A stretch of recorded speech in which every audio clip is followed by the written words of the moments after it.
I'm not the kind of guy who scares easily. I write back-end infrastructure for vast corp systems in downtown Seattle. Tight deadlines, outages at 2 a.m., code reviews that could start wars. Anxiety, sarcasm, and burnt coffee are practically job requirements. But nothing in my 37 years, no deployment failure, no audit, no breakup, ever came close to the moment I realized I was being duplicated. It started quietly, on a Wednesday morning that looked like every other morning. Gray drizzle, wet sidewalks, and the smell of roasted beans drifting out of Pike Street Market.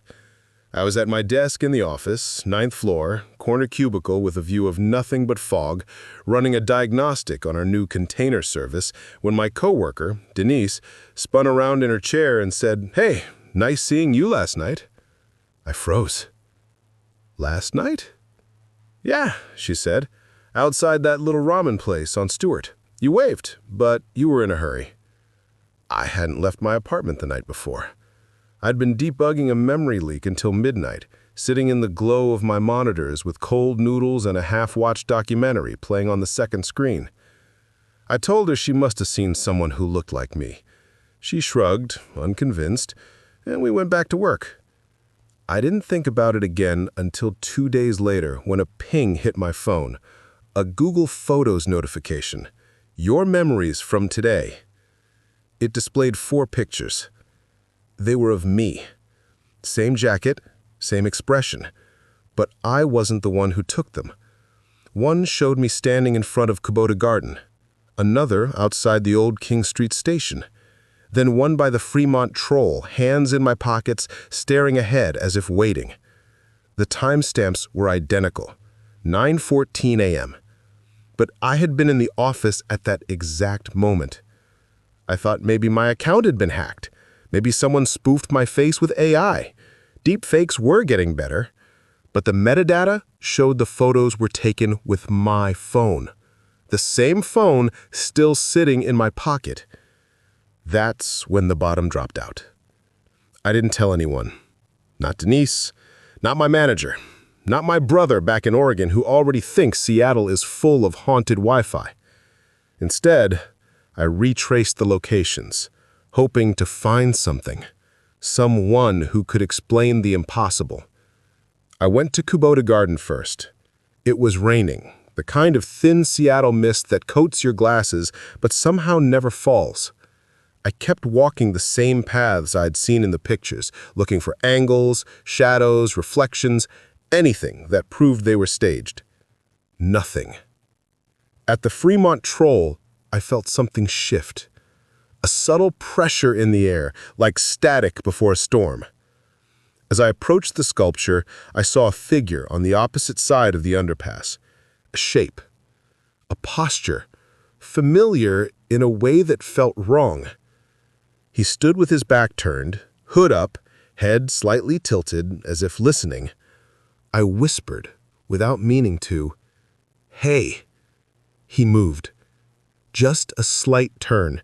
Not enough to reveal his face, but enough to show he was aware of me. A perfect mirror of my stance, my own shoulders, my own subtle lean. When a passing bus roared overhead, the vibration shook the concrete, and the man was gone. Not walked away, gone. That night, more photos appeared. 6 times. All time-stamped at 3:03 a.m. One of them showed me standing outside my apartment building, another in the hallway outside my door. The last one was taken inside my living room. My breath locked in my chest. I scanned every corner, every shadow, every reflection. Nothing was disturbed. No forced entry, no footprints on the rug, no open windows. Just the photos. And the lingering sense that someone had been watching me sleep. Someone who wore my face. I installed cameras the next day. Every angle of the apartment, every door, every entry point. I barely slept. Every creak in the floorboards felt like a footstep. Every reflection felt like a warning. Then came the final photo. It arrived at 7:44 a.m. I was brushing my teeth, half awake, when the ping sounded. This time there was only one image, a close-up, taken inches from a mirror. My face, but not my expression.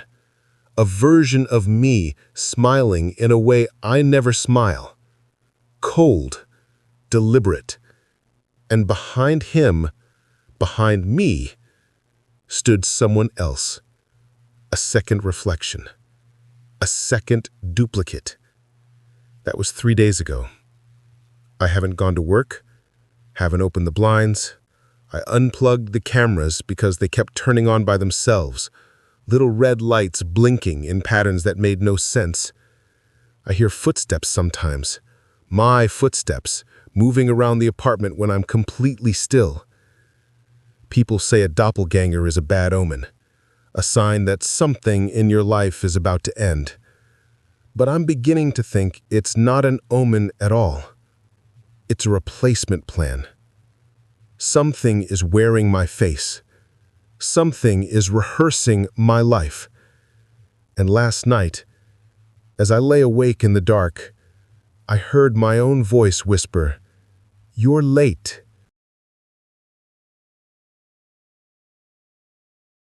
I've been driving Highway 61 for 23 years, hauling freight from Memphis down to Baton Rouge and back again. Nights on the road don't scare me. Storms, blown tires, deer jumping out of the tree line, I've handled it all. But there's something different about the stretch near Clarksdale, where the delta gets so flat and empty you can hear your own heartbeat. The CB kids call it the long echo, and lately, I've been learning why. My name is Ray Harlan. I drive a 2014 Peterbilt 579 with a custom chrome grille, blue running lights, and my name stenciled on the cab door, Harlan Hauling. She's my pride, my job, my shelter, my livelihood. And a few weeks ago, she stopped being mine alone. It started on a Tuesday run. I was headed south, just past Coahoma County, where the fields go dark and the air feels heavy. The road was empty. No headlights behind me, no taillights ahead, just the hum of the diesel and the faint static from the CB. I was cruising at 60 when a pair of lights appeared in my side mirror. Same spacing as a semi, same brightness. I expected the rig to pass, but it didn't. It stayed right behind me, matching my speed perfectly. Then I noticed something else. My radio picking up faint chatter, broken, garbled, but familiar. It was my voice, or something that sounded exactly like it. I slowed to let the truck pass. It slowed too. I sped up. It matched me. The light stayed a perfect distance behind me, like a shadow that knew the rules of the road. Finally, I pulled into a fuel stop outside Mark's. When I looked in the mirror one more time, the headlights were gone. I told myself it was nothing, maybe a tired brain playing tricks. But the next night, near Lula, I saw it again. A Peterbilt 579. Same body, same lights, same stenciled letters on the door. Harlan Hauling. My truck, my exact truck, rolling northbound while I was heading south. I only caught a quick glimpse before it vanished into the dark, but I swear I saw the driver. He was me, or close enough to make my stomach drop. The next couple of nights, my CB started acting strange. Every time I crossed the Bolivar line, the static picked up this low, rhythmic hum, like breathing through a long metal tube. Sometimes, buried in that hum, I'd hear words, my own voice saying things I couldn't remember saying. Almost there. You running late. Stay on the road. Once, at 12:47 a.m., a perfect copy of my voice whispered through Channel 19. Ray, look behind you. I didn't. On the fourth night, I pulled into a diner near Shelby just before dawn. The waitress, Paula, has known me 10 years. As I walked in, she smiled and said, "Back again. Didn't you just leave here an hour ago?" My blood ran cold. I hadn't been there in 2 days. She insisted she'd seen me. Same jacket, same truck, same tired look. You didn't say much, just stared at me like you didn't recognize the place. I left the diner in a hurry. I checked my dash cam footage from the night before. Hours of highway, nothing but darkness, and yet there were glitches, flickers, frames that showed 2 sets of headlights side by side when only mine should have been visible. At 3:14 a.m., the footage froze on a single frame. My truck, driving next to me. My face staring straight forward. Expression blank. The worst part. In the footage, that other Ray wasn't holding the wheel. 2 nights later, the event I can't explain happened. I was southbound near Anguilla, the fog thick as milk, when a shadow appeared in the road. I slowed, thinking it was debris, but as the fog thinned, I realized it was a truck stalled across both lanes. My truck. Same cab, same lights, same dent on the front bumper I earned hitting a fallen tree last winter. The driver's door opened. Someone stepped out. I braked hard, skidding onto the shoulder. The man walked towards me, slow and deliberate. His outline was unmistakable. Same height, same walk, same jacket. I leaned forward to try and see his face, but every time the headlights caught him, the light bent away, like his features were refusing to exist, like the world couldn't decide how I should look twice. He stopped 10 feet from my hood, tilted his head, and tapped the side of his truck, my truck, twice, like calling a dog home. I reached for the radio. Static exploded. Not normal static. This was layered, echoing, like dozens of my own voices whispering at once.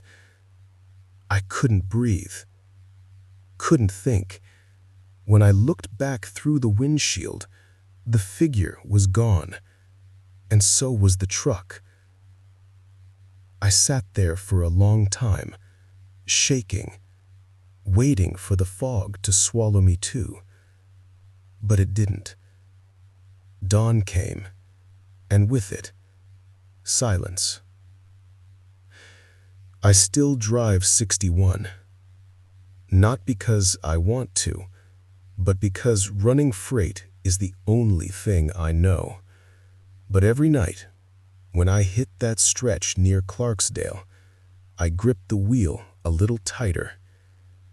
Because somewhere out there on the Delta roads, another me is driving my route, taking my stops, talking in my voice, living a life parallel to mine.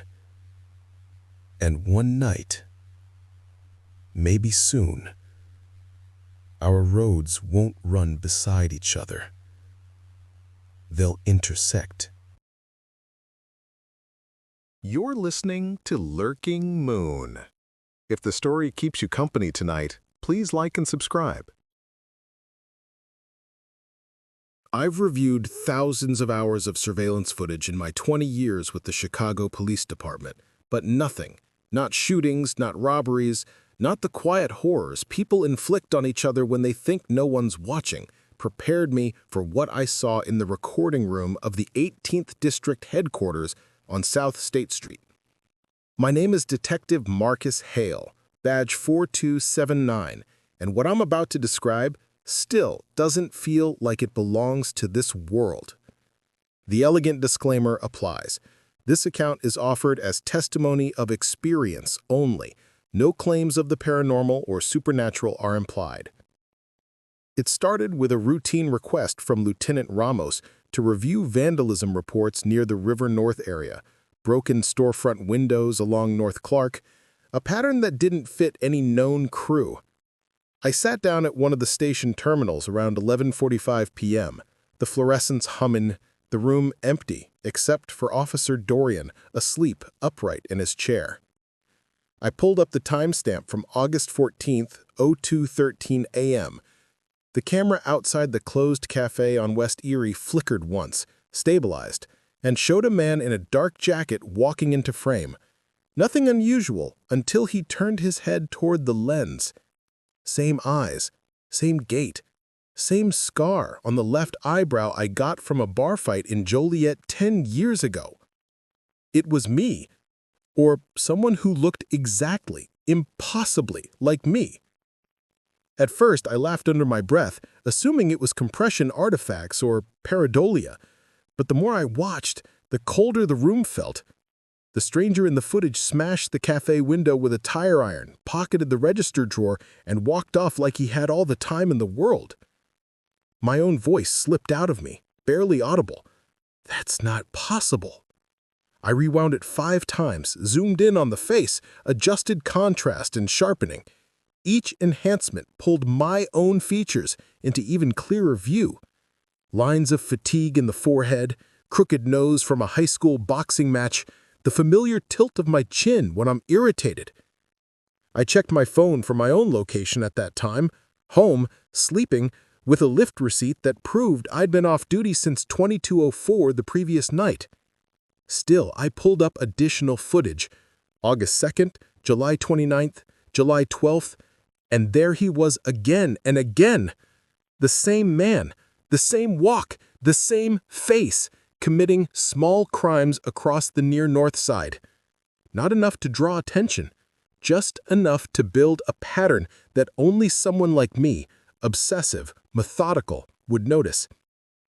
I printed still frames and compared them to my own ID photo. The resemblance wasn't just uncanny, it was identical, down to microscopic details of posture and muscle symmetry. Human beings don't mirror each other like that. Even twins diverge. This thing, this person, matched me like a reflection freed from physics.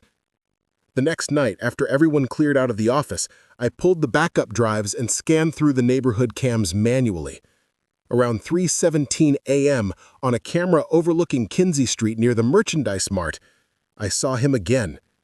Except this time, something was off. The figure paused mid-stride, turned toward the camera, and leaned closer. Not in a human way, more like gravity shifted around him. The footage pixelated, stabilized, then showed him smiling. My smile. A smile I've never worn in my life. A slow, deliberate curl of the mouth that felt like mockery. I froze, my breath snagging in my throat. Then, on the recording, he raised his right hand, not to wave, not to gesture, but to point toward the camera, toward me.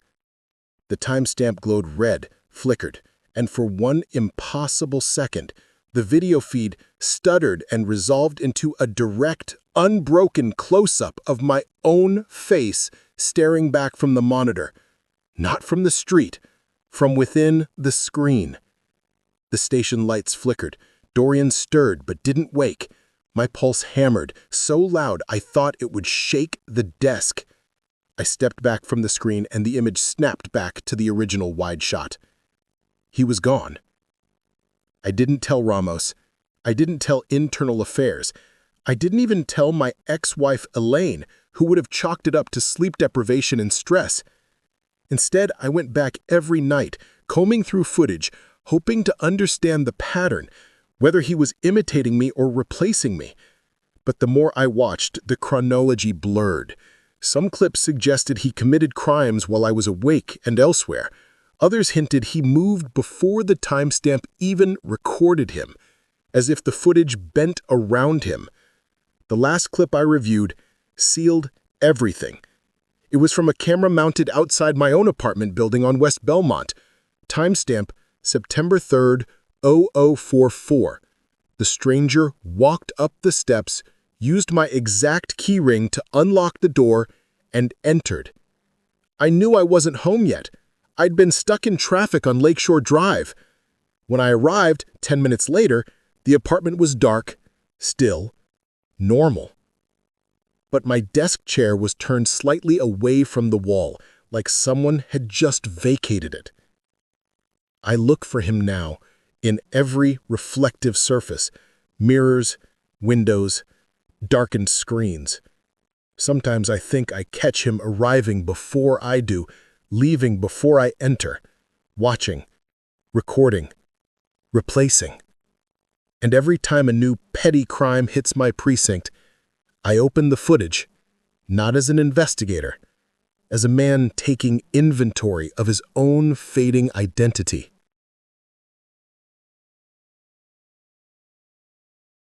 In radio, your voice becomes your identity. Listeners know your tone, your cadence, the way you breathe between thoughts. They build a picture of you from nothing but sound waves drifting through the city at dawn.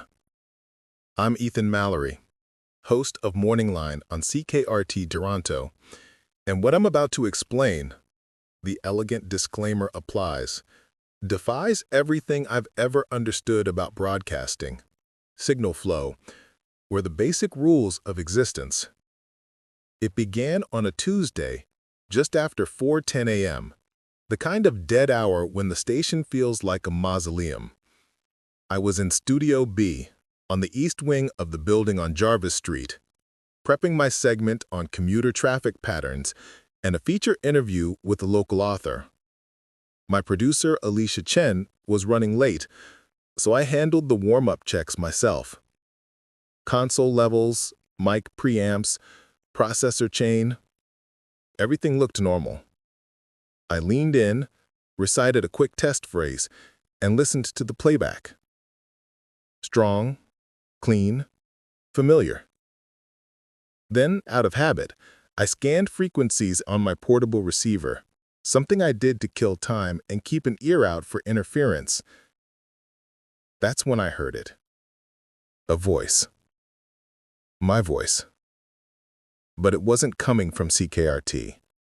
It was coming from a station I had never heard of, call letters I didn't recognize, broadcasting from somewhere east of the city limits.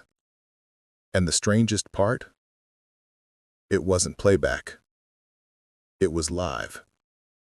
The me on that frequency was speaking in real time, delivering a monologue I hadn't written, with a tone identical to mine, but slightly hollow, like an AI clone with too much emotional nuance, or someone wearing my voice like a borrowed suit.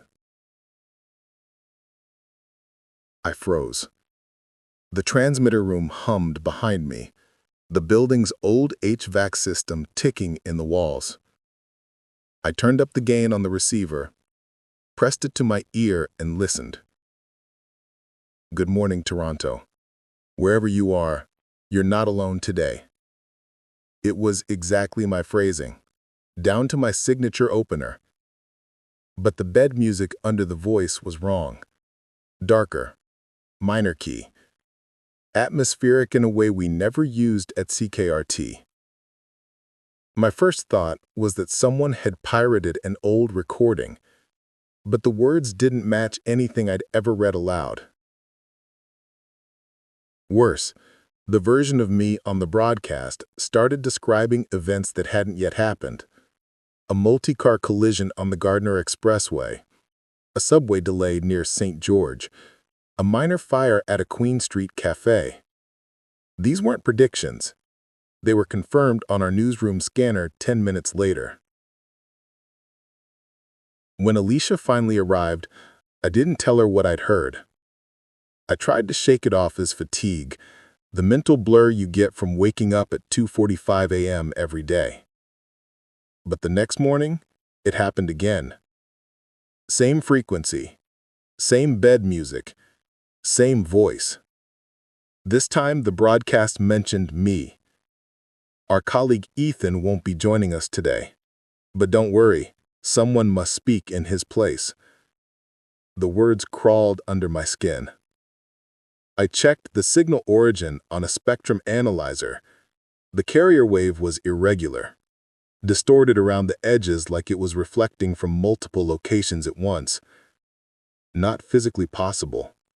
Radio waves obey physics. They don't fragment or echo themselves into existence. But this one behaved like it wasn't anchored to a single transmitter. By Thursday, I started hearing fragments of the broadcast in the building itself, tiny bleed ends through wires, faint echoes in the hallway speakers not connected to any active source. Once, while walking past Studio F, I heard the other version of me whispering my own upcoming interview questions before I had written them. Alicia walked by and asked if I'd left my mic on somewhere. I lied and said I did. The breaking point came on Friday when the Mystery Station aired a conversation. Not a monologue, a dialogue. My voice and a second voice. A young girl, maybe 10 years old. She spoke softly, calmly, asking me questions I didn't remember answering. She asked, "Where were you before you came here?" My voice responded, but not with anything I'd ever say. It answered, "I don't remember being born. I only remember waking up." I rewound the recording 3 times before realizing the girl's voice didn't belong to anyone human. It was flat, toneless, as if she were reading from inside a dream. But she kept calling me by name. When I finally confronted the frequency again, it changed. The signal sharpened, the background noise faded, and my double spoke directly to me. "Stop listening, Ethan," it said in my own tired cadence. "You're crossing into a space meant for echoes, not originals." I threw the receiver across the studio. It shattered against the wall, but the broadcast didn't stop. It came through the studio monitors next, despite the console being muted. The girl's voice returned. She said, "He's almost ready. He's learning how to speak without speaking." That was 3 weeks ago. Now, every morning before going live, I hear faint traces of myself whispering through the wiring, timing my breaths, matching my intonations, refining what sounds like a parallel version of me. Some days, the voice feels closer to the mic than I am. And last night, while reviewing audio logs, I found a file I didn't record. It was me saying goodbye to my listeners. Not for the day, for good. I'm beginning to think the broadcast isn't imitation. It's rehearsal. And the one rehearsing isn't me.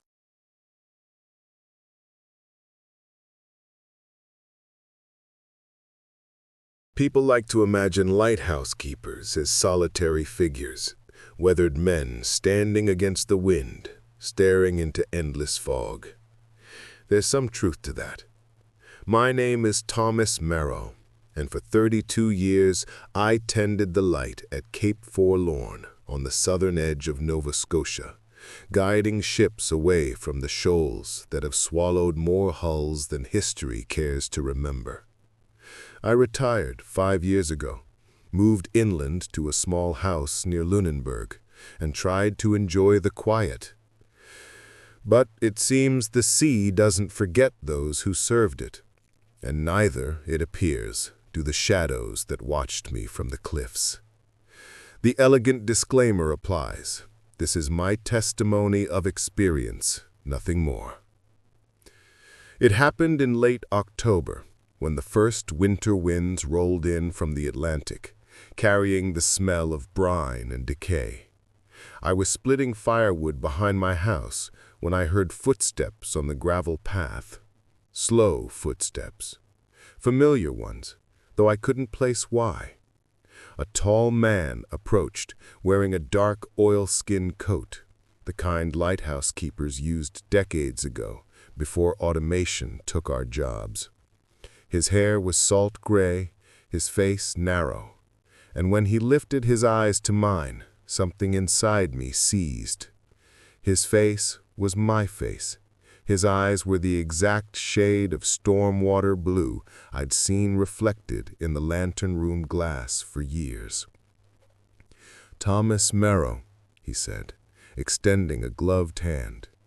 "I'm your brother." I almost laughed. I don't have a brother. I'd grown up in Halifax, an only child with no extended family worth mentioning, and certainly no hidden twin waiting to be revealed like some maritime folk tale. But the man only smiled, a small, patient smile I recognized from old photographs of myself in the keeper's quarters, leaning against the railing after a long night's work. "You were not alone on Cape Forlorn," he continued. "Not really." Something cold crawled through my ribs. "Who are you?" I asked. He didn't answer. Instead, he stepped closer, and the air around us shifted. Not wind, something heavier, like pressure on the hull of a ship descending into deep water. The man lifted his chin toward the horizon, even though from my property you could barely glimpse the coastline through the trees. "The light remembers us," he said. "It remembers what it needed to create." That was when I truly saw him, saw the way his shoulders hunched the same way mine had after decades climbing iron stairs, the way his right knee favored the left from an old injury I got slipping on the lantern deck in '98. I stepped back. "This is some kind of joke," I whispered. "Who put you up to this?" "No one," he said softly. "I watched you for years." The words rooted me to the ground. My mind flitted back to nights at the lighthouse when I felt eyes on me, nights when fog swallowed everything and the beam carved only a fraction of the dark. I remembered seeing a figure once, or thinking I had, near the base of the tower, but I dismissed it as fatigue, tricks of shadow on stone. Cape Forlorn needed two of us, a keeper and a spare. You were the one chosen to live above the water. I was the one kept below. Below. The word chilled me. Beneath the lighthouse was an old cistern, sealed decades ago, filled with runoff and forgotten by the provincial authorities. No one went down there. At least, no one human. My double watched me steady myself against a stack of firewood. "You aged well," he said, tilting his head, "better than I did." "What do you want?" I asked. "Recognition and release." The wind pushed inland then, carrying the low moan of the sea. Though we were miles from the lighthouse, I swear I heard the old foghorn, a sound retired when automation replaced the manual system. He stepped closer until our boots nearly touched. I saw something shifting beneath his skin, not muscle, but reflection, as if his shape were struggling to remain fixed. "I lived the life you didn't," he said. "Long nights in the dark, waiting for you to look down. You never did." I stumbled backward, my pulse slamming against my throat. "I didn't know you existed." He gave a tight smile. "That's the problem." Then he reached out and touched my face with a gloved hand. The cold burned like seawater in winter. Before I could react, he stepped back. The world seemed to fold around him, sky, trees, gravel, all tightening like a closing aperture. His body flickered, dimmed, and then dissolved into a shimmer of mist that lifted into the wind. Just like that, he was gone. I stood alone among the firewood, shaking. That night, I dreamed of the lighthouse again. The stairs were endless, spiraling downward instead of up. At the bottom was a mirror rippling like water, and in its reflection stood the man I saw that afternoon, my twin, or what passed for one, holding the lantern I tended for 30 years. In the morning, I drove to Cape Forlorn. The tower was padlocked, decommissioned, the steel weathered by years of salt. But when I pressed my ear to the door, I heard footsteps climbing inside. My footsteps. I don't know what waits in that tower now, but I know this. There are parts of ourselves that break off and linger in the places we've given our lives to. And sometimes, when those places grow lonely enough, they come looking for us.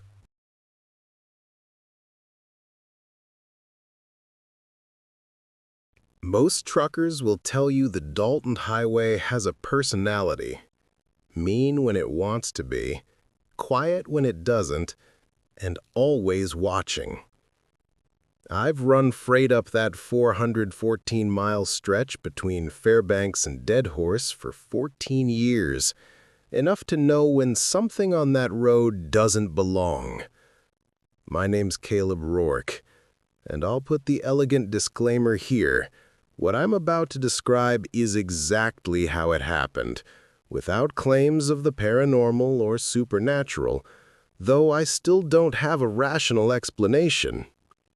It was mid-January, pitch black midday, with the temperature sitting somewhere around 30 below. I'd left Coldfoot an hour earlier, hauling pipeline supplies north, the CB quiet except for occasional chatter from rigs ahead of me. The ice fog rolled in thick, swallowing the headlight beams until they looked like ghost lights floating in milk. Around mile 188, I noticed a dark figure on the shoulder. Unusual enough in that weather, damn near suicidal for anyone on foot. I slowed the Kenworth to a crawl and thumbed the passenger window switch. The hitchhiker stepped into the spill of my headlights, hand raised, face hidden under a frosted hood. When he opened the door and climbed up, something in my chest tightened. He pulled the hood back, and for a heartbeat I forgot how to breathe. I was staring into my own face. Same jawline, same crooked nose from a bar fight in Anchorage, same scar near the eyebrow from a falling ratchet strap. Even the way he glanced around the cab, calm and practiced, like he'd done this route 1,000 times, felt stolen straight from my own mannerisms. "Appreciate the lift," he said, settling into the seat like he'd been riding with me all week. His voice was mine. My tone, my cadence. I kept both hands locked on the wheel. "Long way from anywhere to be walking," I said, trying to sound casual. "Where you headed?" "Same place you are, Deadhorse." A cold ripple crawled down my spine. I flicked the heat up, though the cab already felt too warm. We drove in silence for a few miles, the chains biting into the ice, the wind screaming against the trailer. Every so often I glanced at him, hoping to catch some flaw that would explain the resemblance, a twin I never knew about, a prank, anything. But he mirrored me too perfectly. Even the way he cracked his knuckles matched my own nervous habit. "You've been doing this run a long time, Caleb. 14 years. I didn't remember telling him that. "Yeah," I said slowly. "You?" "Long enough," he replied, turning to the window. "Long enough to know the road remembers the men who drive it." Those words made my stomach knot. I'd heard old-timers at Yukon River Camp talk about the Dalton like it had moods, memory, even grudges. Never believed it. But hearing my own voice say it, that was different. We hit an open stretch where the fog thinned. My headlights reached farther, revealing the white desert of tundra stretching out endlessly on both sides. The man watched me more than the road. Subtle glances, side glances, like someone studying a reflection to see how closely it matched. "You ever think about who you'd be if you'd taken a different road, Caleb?" he asked. My blood froze. "How do you know my name?" He smiled, a small, crooked smile I'd seen in my rearview mirror my whole life. "It's mine, too." I downshifted hard, the engine brake growling as the truck slowed. "Get out," I said, not yelling, but firm. "Now." But he didn't move. He just leaned back, hands folded calmly in his lap. "I walked this road before you, Caleb, and I'll walk it after. You're borrowing time here." That made no sense. None of it did. Yet something in his expression, something weary, something ancient, gnawed at the edges of my rational mind. He wasn't threatening me. He was informing me, like someone explaining a rule I'd forgotten. The fog swallowed us again, thick and disorienting. The radio crackled suddenly with static. Then a voice, my voice, came through. "Northbound, you're not alone on that stretch." It wasn't a station broadcast. It wasn't CB chatter. It was a direct copy of the hitchhiker's tone. I slammed the truck to a stop. The hitchhiker opened the door himself. "You won't remember all of this," he said, stepping down onto the ice. "That's how it works." He closed the door gently, like he didn't want to disturb something fragile. Then he walked into the fog and vanished. No footprints, no silhouette, just gone. I sat there for 10 minutes before shifting back into gear. When I reached Dead Horse, the yard lights looked sharper than usual, like the world had changed its contrast. I told no one, not dispatch, not the other truckers, not even my brother, who usually gets every story from the road.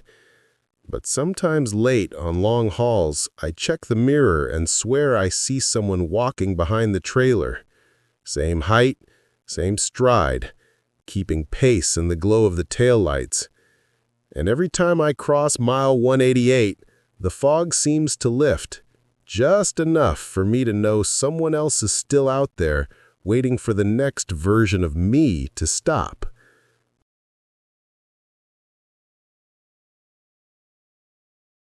People say Salem is a city that remembers too much. Names, tragedies, echoes of the past clinging to the corners of every narrow street. I didn't believe that when I moved into the old colonial house on Elm Street, a crooked two-story built in 1764, its windows warped from age and its floors creaking like a restless sleeper. My name is Mara Ellington, and the elegant disclaimer applies. What I'm about to recount is my experience, not a claim of the supernatural, though I no longer have a better word for what happened inside that house. The whispers began on my third night. Soft, breath-like, a voice saying my name before I stepped into a room. At first, I chalked it up to settling wood or the echo of my own thoughts. Elm Street homes are old, they speak in their own way. But the mirrors, those were different. Every room had one, antique glass mottled with silver decay. The landlord claimed they were historically affixed. I didn't question it. Rent in Salem is brutal, and I was desperate to live alone after a messy breakup. The first real incident happened in the upstairs bathroom. I'd just finished a late shift at Hawthorne Books and walked in to wash my hands. Before I even touched the light switch, I heard it. My name whispered gently. Mara. It came from inside the room, right beside the old medicine cabinet. I froze, hand still on the doorway. When I finally flicked on the light, the mirror was fogged, as if someone had breathed on it. The imprint of a hand was visible in the condensation. My hand. Same shape, same slight curve of the pinky. No one else had been inside all day. By the end of the week, the whispers had become routine. Every threshold, every entryway, my name in a hushed tone, always just before my foot crossed into the room.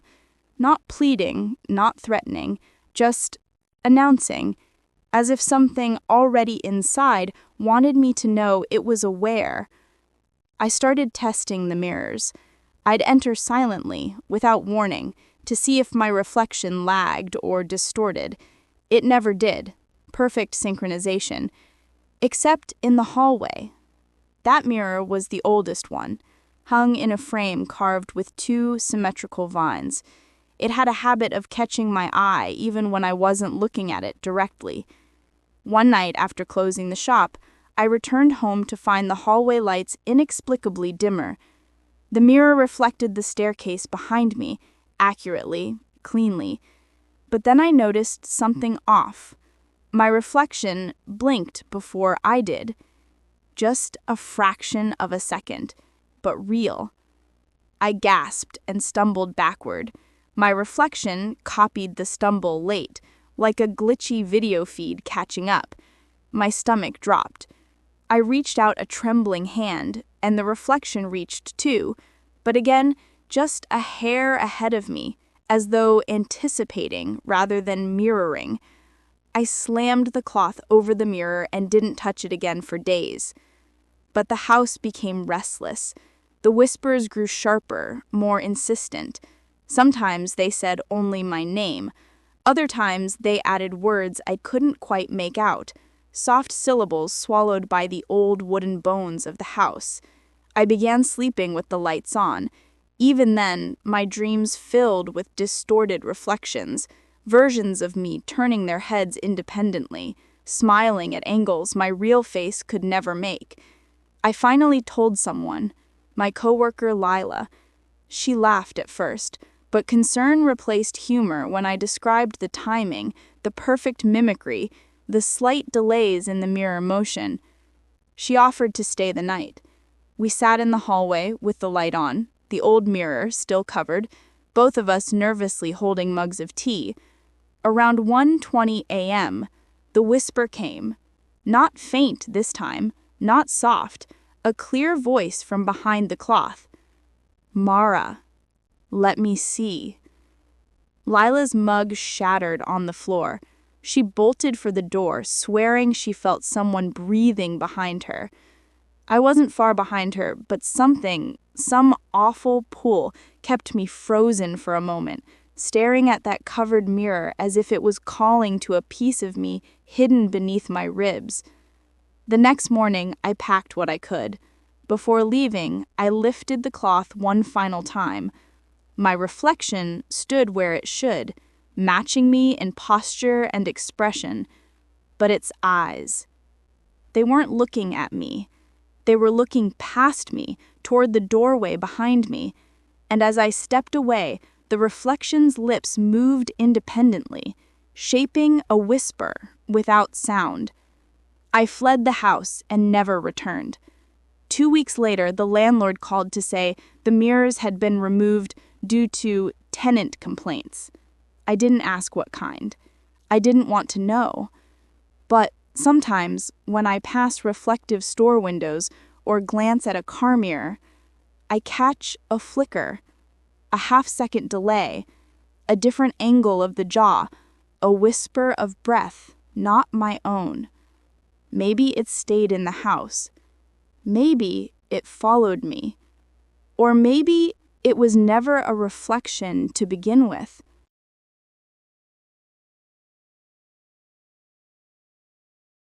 People like to say Iowa fields are peaceful, that the corn moves like an ocean, that the land itself has a heartbeat. I grew up believing that. My name is Caleb Danner, and my family's farm sits just outside Ames, on a stretch of Highway 30 where the sky feels too big and the nights feel too quiet. I'll place the elegant disclaimer here. What follows is my account of events as I lived them, nothing more. But if there's a rational explanation for what happened after my son disappeared, I haven't found it. Evan went missing on a Tuesday in late September, just before harvest. He was 8 years old, sharp, curious, too brave for his own good. He'd run out to the cornfield behind the barn to chase our dog, Marlowe, and never came back. We searched for hours. My wife, Grace, called 911 while I tore through row after row, shouting his name until my throat bled. Sheriff Leland brought in volunteers, dogs, even drones. Nothing. No footprints, no broken stalks. The field swallowed him whole. We didn't sleep that night. Grace sat at the kitchen table staring at Evan's empty chair, whispering prayers I hadn't heard since our wedding day. I sat by the back window, watching the barn, waiting for movement. Around dusk the next evening, 24 hours after he vanished, I saw a small figure standing at the edge of the corn. At first I thought it was Evan. Same size, same posture, same way he held his arms slightly out, like he was always ready to run somewhere. My heart nearly gave out. I grabbed my boots and sprinted across the yard. "Evan!" I yelled. The figure didn't move, not until I got close enough to see his face. It was Evan, but not entirely. His skin was a shade too pale, like he'd been dusted in flour. His eyes were wide, unblinking, reflecting the dying sun without catching any of its warmth. And his shirt, the green one with the faded dinosaur, was too clean, too new, as if it had never been worn. He tilted his head, studying me with a calm expression Evan never used. My son had always been restless, always smiling or fidgeting. This version stood perfectly still. "Dad," he said. The voice was right, exactly right. But the timing was wrong, slightly delayed, like he was imitating a recording rather than speaking. I reached out a hand, trembling. The copy stepped back, not in fear, but in synchronization, like he knew the movement before I made it. Then he turned and walked into the corn without bending a single stalk. I stood there until dark, feeling the earth tilt beneath me. Grace didn't believe me at first. Trauma, stress, lack of sleep, all the things people say when they're trying not to fall apart. But the next night, just before dusk, he appeared again. Same spot, same stillness, same impossible imitation. This time, Grace saw him too. She screamed his name, but he didn't react. Instead, He raised one arm and pointed toward the barn loft. Not at us, not at anything specific, just pointing, like he expected us to understand. We didn't sleep again. Sheriff Leland came out the next morning. We didn't tell him what we saw. We only asked him to search the loft. He humored us, probably thinking we were collapsing under grief. Nothing turned up but old hay bales and a rusted toolbox. That evening, the copy came back a third time. This time he smiled. Not Evan's smile. This one was older, colder, stretched too wide for a child. He beckoned me with one finger, curling it slowly, deliberately.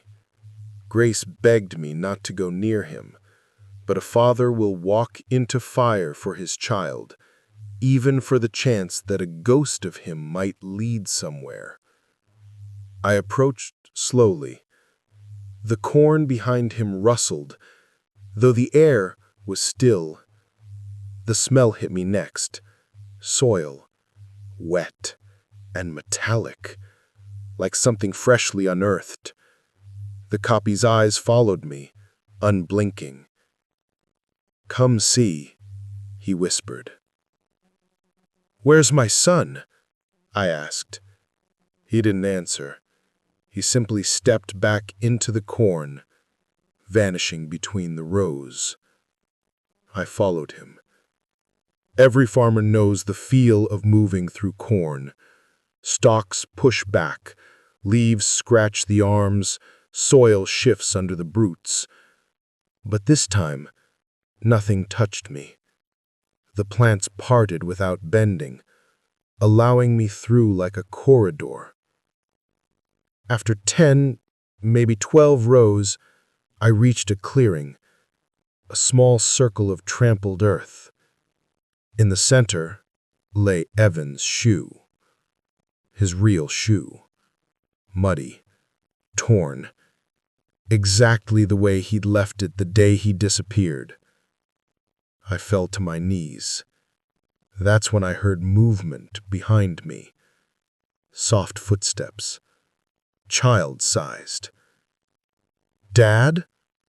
I spun around. It was Evan, or something wearing his face. This time, the expression matched perfectly. Fearful, trembling, desperate. He ran towards me, arms outstretched, but just before he reached me, he flickered, like a bad frame in an old film reel. His outline blurred, his skin shimmered, and then he shifted back into the pale, still version. A copy. Not a boy. He whispered again. "You weren't supposed to come alone." The corn behind him exploded with noise, footsteps, dozens of them, moving in perfect rhythm. I ran. I didn't look back. Sheriff Leland found me 2 hours later, curled outside the barn, clutching the shoe. I told him everything. He didn't believe a word, but he never searched that field again. Grace and I moved 3 weeks later. The farm sits abandoned now, the corn rotting in rows, the barn collapsing into itself. But sometimes, in dreams, I return to that clearing. Evan stands there, real this time, smiling the way he used to. And behind him, in the shadows of the corn, dozens of copies watch silently, waiting for dusk.